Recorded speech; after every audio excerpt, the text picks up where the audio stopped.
फ़िलहाल हमारे साथ एक मौजूद हैं युवा कवि, जिनको गांधी शांति सम्मान, हिंदी रत्न सम्मान, हिंदी सेवा सम्मान जैसे दर्जनों सम्मान इनको मिल चुके हैं।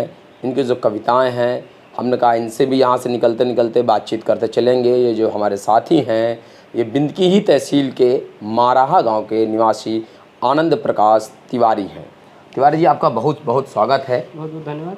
और सबसे पहले हम आपसे जानना चाहेंगे कि कहाँ से कविताएं, चूँकि आजकल का युवा जो है और आजकल जो सबसे ज़्यादा कवि जो मशहूर हैं इस वक्त, मिर्ज़ापुर वाले कवि महोदय हैं, मानते हैं चीज़ को सबसे ज़्यादा चर्चा में है फ़िलहाल। तो कहाँ से कविताओं का सिलसिला शुरू हुआ और सबसे जो आपकी जो अमुक कविताएं हैं कौन कौन सी हैं? किसमें लगता है आपको कि इस कविता करने के बाद लगा कि आपकी की गई कविताओं में बेहतरीन कविता है? ये कविता का सिलसिला शुरू हुआ जब लॉकडाउन हुआ था। लॉकडाउन में हम लोग एक ग्रुप से जुड़े थे, एनएसएस था। तो उसमें हम लोग ऑनलाइन मतलब लाइव आके लोगों को जागरूक कर रहे थे कि घर पे रहें, सुरक्षित रहें, क्योंकि उस समय महामारी फैली थी, किसी छिपा नहीं है। तो हमारे अध्यापकों ने कहा कि इसमें कुछ आप लोग अपना लिखो, अपना करो। तो हमने उसमें प्रयास किया और लगभग उसी में जब दूसरा टर्म आया था उसमें हमने पहली कविता लिखी थी अपनी। वहीं से कविता का सिलसिला चालू हुआ। इसके बाद लगातार देश साल भर बंद रहा। हमें लाइव मंच मिले, उसमें कविताएं पढ़ने को मौका मिला और अच्छे अच्छे साहित्यकारों का सानिध्य मिला, जिसकी वजह से कुछ बहुत टूटा फूटा लिखने लगे और सब बड़ों का आशीर्वाद था कि कुछ सम्मान भी प्राप्त हुए। तो क्या उनसे आपकी बेहतरीन कविता रही? तो उसमें से हमने लिखी एक शहादत कविता थी जो हमारे अंतरात्मा को छूती है। एक फौजी का आखिरी खत है, हिंदी माँ है, इस तरह के गीत हमने कई लिखे। सुनाइए। तो कौन सा गीत आपको सुनाए? जो आपको बेहतर लगता हो। अभी तो जब आप हमारे गांव में आए हैं तो हमें लगता है अपने गांव को प्राथमिकता देनी चाहिए, तो हम अपने गांव पे कुछ स्वतंत्र हैं आप। और आपको बहुत बहुत धन्यवाद कि आप आए हमारे घर हमसे बातचीत करने के लिए। कि वृंदावन की गलियों सा है वट वृक्षों की छाँव है, वृंदावन की गलियों सा है वट वृक्षों की छाँव है, इतना प्यारा इतना न्यारा मेरा अपना गाँव है। कि वृंदावन की गलियों सा है वट वृक्षों की छाँव है, इतना न्यारा इतना प्यारा मेरा अपना गाँव है। प्यारे प्यारे भैया रहते प्यारी प्यारी बहनें, प्यारे प्यारे भैया रहते प्यारी प्यारी बहनें, मिलजुल के रहते ये सब ही गाँव के गहने, मिलजुल के रहते ये सब ही गाँव के गहने। कण कण में बसते राम यहाँ हर घर में एक कान्हा रहता है, गंगा सा है पावन नीर यहाँ प्रयाग वाला संगम बहता है। गंगा का नीर हमने क्यों कहा? यहाँ से 10 किलोमीटर दूर पे गंगा मैया बहती हैं। तो यहाँ जितने लोग जल पीते हैं वो गंगा जल ही पीते हैं। कि हर घर में एक कान्हा रहता है, गंगा सा है पावन नीर यहाँ प्रयाग वाला संगम बहता है, निधि वंसारास यहीं गोवर्धन का छाँव है, इतना प्यारा इतना न्यारा मेरा अपना गाँव है, इतना न्यारा इतना प्यारा मेरा अपना गाँव है। यही पावन धरा है जननी भगवन संतों की। हमारे गाँव में 2 संत हुए हैं। एक दिगंबर आश्रम असनी में स्वात्मानंद जी महाराज हैं, जिनका आजकल खूब सोशल मीडिया पे चल रहा है, और एक सिया रामदास जी महाराज हैं, राजस्थान से आए हुए हैं, यहीं महाराज के जन्मे हैं, फ़िलहाल यहीं पे रह रहे हैं।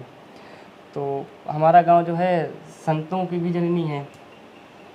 कि निधि वंसा है रास यहाँ गोवर्धन का छाँव है, इतना प्यारा इतना न्यारा मेरा अपना गाँव है।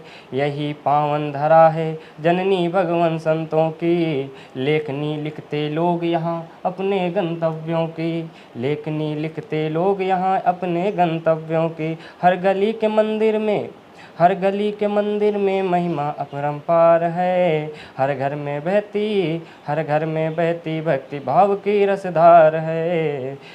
महाराहा ग्राम तो भक्ति भाव का भर दर्पण दिखाए, और चरण पखारे प्रभु को अपने धाम बिठाए। हम सब ग्रामवासी निषाद राज की नाव हैं, इतना प्यारा इतना न्यारा मेरा अपना गाँव है, इतना न्यारा इतना प्यारा मेरा अपना गाँव है। मतलब ये कविता आपने कब लिखा? ये कविता हम पहली बार आपको सुना रहे हैं। ये हमने काफ़ी टाइम पहले लिखा था। इसमें हमें और कुछ जोड़ना है, इस वजह से इसको अभी हमने कहीं प्रसारित नहीं किया, लेकिन हमें शायद लगा आज इससे अच्छा हमें मौका नहीं मिल सकता कि आपके माध्यम से जब आप पूरे भारत में साइकिल से यात्रा कर रहे हैं और टैलेंट ढूंढ रहे हैं, तो हमें लगता है जब आप हमारे पास आए तो हमें अपने गांव को पहले रखना चाहिए। तो इससे अच्छा हमें मंच नहीं मिल सकता, इस वजह से हमने यहाँ पे पहले सुनाई। अच्छा, कौन से रस पे आपको सबसे ज़्यादा मज़ा आता है? ओज पे, ओज पे ही लिखते हैं। ओज पे लिखने से ये है कि हमारे अंदर जो भाव हैं वो हम अपने आप को जगाने की कोशिश करते हैं, सोए हुए भाव को जगाने की कोशिश करते हैं, इस वजह से हम ज़्यादातर ओज पे ही लिखते हैं। ओज अर्थात वीर रस। सुनाइए। और ज़रा फिर वीर रस सुनाने जा रहे हैं, फिर वो भाव भी दिखना चाहिए आपके। बिल्कुल।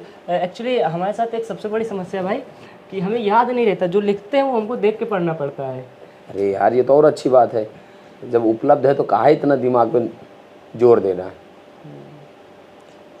कि एक आपको छोटा सा, एक फौजी होता है, वो जा रहा होता है सीमा पे, तो उस अपने यहाँ एक बलैया लेती है मैया, माँ बलैया लेती है। जब बेटा कहीं पे जाता है तो आरती आरती उतारती है, उसकी नज़र उतारती है, तो वो अपने बेटे से कहती है कि बेटा 18-19 साल में वो आर्मी में चला जाता है, बेटा तुम ये कर पाओगे, इन कोमल हाथों से बंदूक उठा पाओगे, दुश्मन से रक्षा कर पाओगे? तो बेटा बड़ा अच्छा वादा करता है, अपनी माँ से बड़ा प्यारा वादा करता है। क्या करता है कि माँ मातृभूमि मैं तेरा मान बढ़ाऊँगा, माँ मातृभूमि मैं तेरा मान बढ़ाऊँगा, अपनी कुछ यूँ गाथा लिख जाऊँगा। माँ मातृभूमि मैं तेरा मान बढ़ाऊँगा, अपनी कुछ यूँ गाथा लिख जाऊँगा, या तो लिपट तिरंगे में आऊँगा या सीमा पार तिरंगा लहराऊँगा। क्या बात है, ऐसी खैर तमन्नाएं रहती और हैं ज़्यादातर सैनिकों में, या खैर जो युवा भर्ती होते हैं उनके अंदर ये तमन्ना बड़ी रहती है, और कई दफ़ा लोग कर दिखाते हैं। ऐसा होना भी चाहिए हमारे हिसाब से, ये हमारे अंदर के भाव हैं। एक बार क्या होता है कि बच्चा शहीद हो जाता है, घर आता है, उस माँ को दिखता नहीं है, और कुछ हमारे माननीय नेतागढ़ जाते हैं और 50 लाख की चेक पकड़ा रहे होते हैं। जब हमारा 1 भी सेंटीमीटर कम होता है तो हमें उसमें नहीं रखते, आर्मी में हम बाहर निकाल देते हैं। लेकिन जब 100 आता है तो उसका धड़ होता है, सर नहीं होता है। माँ बोलती है मैं इस 100 को कैसे ले लूँ? क्या आपने लिया था जब मेरे बच्चे की हाइट कम थी या वेट कम था?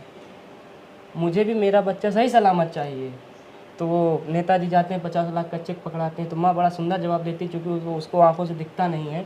बड़ा भावुक जवाब देती है उनको कि मुझ बूढ़ी माँ की आंखों का अंधकार मिटा दो बेटा। 100 पड़ा हुआ है, पार्थिव 100 पड़ा हुआ है शहीद का, और माँ बिलख रही उससे लिपट कर और कहती मुझ बूढ़ी माँ की आंखों का अंधकार मिटा दो बेटा, मस्तक नहीं उसका ये सारी अफवाह मिटा दो बेटा।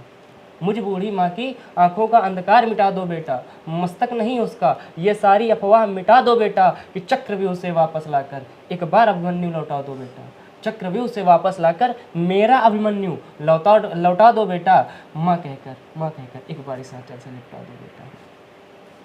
तो जब शहीद होते हैं तो इस बात का खासा ध्यान रखना चाहिए कि शहीद के परिवार की भावनाएं आहत ना होने पाए।